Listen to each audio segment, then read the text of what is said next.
بچه میخوام امروز بهتون یاد بدم که سرور پرایوت یا هم سرور خصوصی داخل روبلاکس درست کنیم. خب مثلا میایم اینو انتخاب میکنیم که برنورد. حالا که داره همین تیک آبی یه دونه اینجاست. خب حالا زای کریت پرایوت سرور اینو میزنیم. خب اسم سرور هر چی دوست داشتی من اینو میزنم. کاستومایز. حالا آلو جوینینگ باید باشه تا بتونیم کسی رو جذب بدیم. حالا اینم کانکتینگ آلو یعنی که همه فرندام بتونن بیان داخل این سرور. خب حالا اد پیپل بذار اد بدم مثلا یه اسم مثلا بگیم که MLO.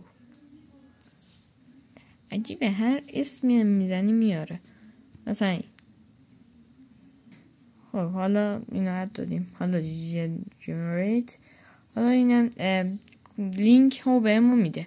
حالا این لینکی که این پایینه اینو کپی کنیم برای هر کی بفرستیم میتونه بیاد تو سرور ما. حالا این برای همه سرورات میتونیم این کار کنیم؟ نه نمیشه. سرورات مثلا یکی از اوناست همون کارو میکنیم. میایم اینجا بعد میبینیم که روباکس میخواد. این یکی از اونایی که به خاطر اینکه مثلا میشه دزدی کرد و دزدی میشه توش کرد برای همین نمیشه مجانی. مثلا وقتی که سرور خصوصی بزنین کسی نمیاد ازت دزدی کنه دیگه. برای همین روباکس لازم داره.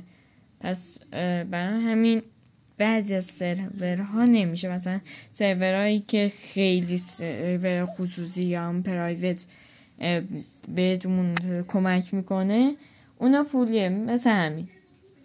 حالا اگه خواستین آموزش های دیگه بذارم یا بهتون بگم چه سرورهای دیگه نمیشه این کارو کرد تو کامنت ها بنویسید.